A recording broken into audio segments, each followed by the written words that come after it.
তো আজকে আমরা যে বিষয়টা নিয়ে আলোচনা করব সেটা হচ্ছে সিটি বা পিটি। এই সিটি আর পিটি বা কি? এই সিটি ফুল ফর্ম হচ্ছে কারেন্ট ট্রান্সফর্মার, আর পিটি এর ফুল ফর্ম হচ্ছে potential transformer or voltage transformer. ঠিক আছে, এগুলো হচ্ছে কিসের পার্টস? এটা হচ্ছে ইনস্ট্রুমেন্ট ট্রান্সফর্মার পার্টস। ঠিক আছে, ইনস্ট্রুমেন্ট ট্রান্সফরমার পার্টস হচ্ছে একটা হচ্ছে সিটি এবং আরেকটা হচ্ছে পিটি। সিটি মানে হচ্ছে কারেন্ট ট্রান্সফরমার আর পিটি মানে হচ্ছে পোটেনশিয়াল ট্রান্সফরমার। বুঝতে পেরেছো? এবারে সিটি কোথায় ব্যবহার করা হয় এবং কেন ব্যবহার করা হয়, এর জন্য আমি একটা ভিডিও বানিয়েছি। ঠিক আছে, তোমরা চ্যানেলে যাও, ঠিক আছে, সেখানে তোমরা ওই ভিডিওটা দেখতে পাবে। ঠিক আছে, তো এখানে কি হচ্ছে যে মূল টপিক সিটি কোথায় ব্যবহার করা হয়। সিটি হচ্ছে হাই টেনশন লাইনে আমাদের সিটি ব্যবহার করা হয়। দেখো, হাই টেনশন লাইনে কারেন্ট মেজার করার জন্য আমাদের সিটি ব্যবহার করা হয়। সিটি ট্রান্সফরমার কেন ব্যবহার করা হয় বলছি। দেখো, আমাদের হাই টেনশন লাইনের মধ্য দিয়ে প্রচুর পরিমাণে কারেন্ট ফ্লো হয়। ঠিক আছে, তাই যদি আমরা অ্যামমিটার দিয়ে ওই কারেন্টকে মেজার করি, তাহলে ভাই আমাদের অনেক রেঞ্জের অ্যামমিটার দরকার। একটা ঘরের সমান অ্যামমিটার দরকার। অত বড় অ্যামমিটার বানানো সম্ভব নয় এবং রিপেয়ারিং করতেও অনেক খরচা পড়ে যায়। ঠিক আছে, ওটা সারাতে, রিপেয়ারিং করাতে এবং বানাতে অনেক টাকা খরচা হয়ে যায় এবং ওই অ্যামমিটারের ওয়েন্ডিং এর কয়েলের পাক সংখ্যা অনেক বেশি হয়, কারণ অত হাই টেনশনের কারেন্ট ওকে মেজার করতে গেলে এর ওয়েন্ডিং অনেক বড় হতে হবে।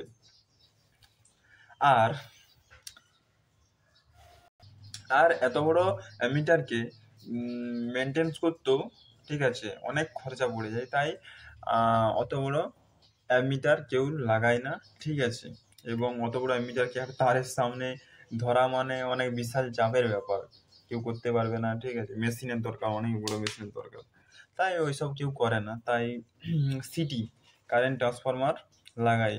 সিটি কি করে, ধরো একটা তার যাচ্ছে হাই টেনশন লাইন। ঠিক আছে, সেটা হতে পারে আর ওয়াই বি আমি বলেছি। আর মানে হচ্ছে রেড, ওয়াই হচ্ছে ইয়েলো, আর বি হচ্ছে ব্লু।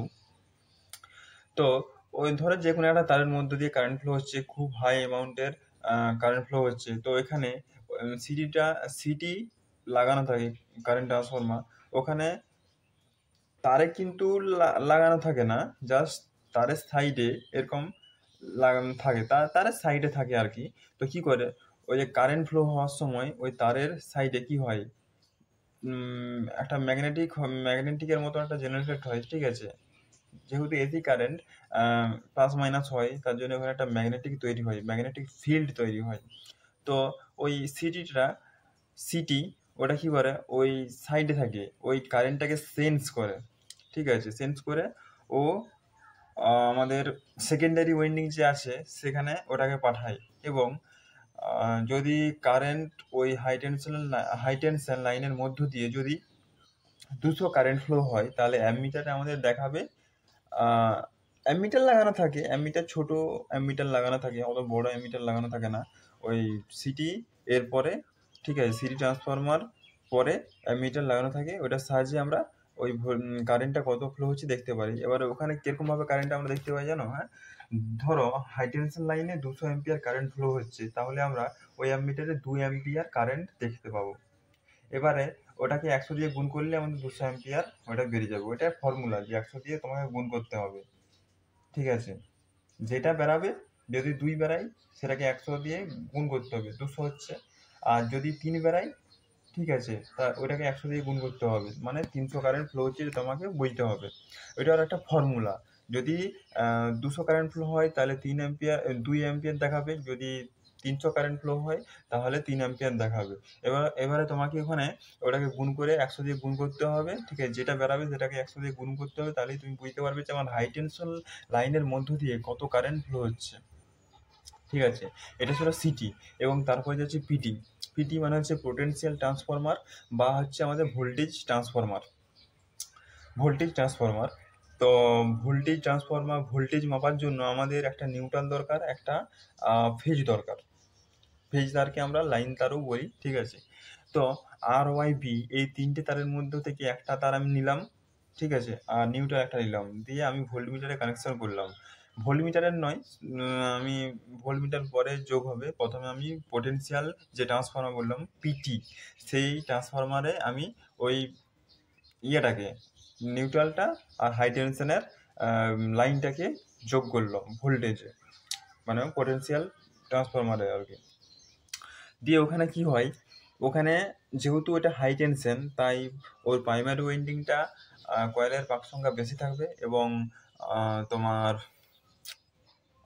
আর সেকেন্ডারি ওয়াইন্ডিংয়ের পাক সংখ্যা কম থাকবে। তাই যদি আমাদের ওই ভোল্টেজ লাইনে যদি 100 ভোল্ট কারেন্ট ফ্লো হয়, তাহলে আমাদের সেকেন্ডারি ওয়াইন্ডিংয়ে বা আমাদের অ্যামিটারে দেখাবে 10 ভোল্ট, ঠিক আছে। কি বললাম বুঝতে পারলে? আর যদি ওখানে 1000 ভোল্ট ফ্লো হয়, তাহলে আমাদের অ্যামিটারে দেখাবে কত, দেখাবে 100 ভোল্ট। আর ট্রান্সফরমেশন রেশিও কীভাবে বার করবে? ট্রান্সফরমেশন রেশিও হচ্ছে V2/V1, মানে তুমি V2-তে যেটা পেলে, ধরো V2-তে 10 পেলে, আর V1-এ হচ্ছে তোমার 100 ভোল্ট ফ্লো হচ্ছে, তাহলে V2/V1 মানে 10/100।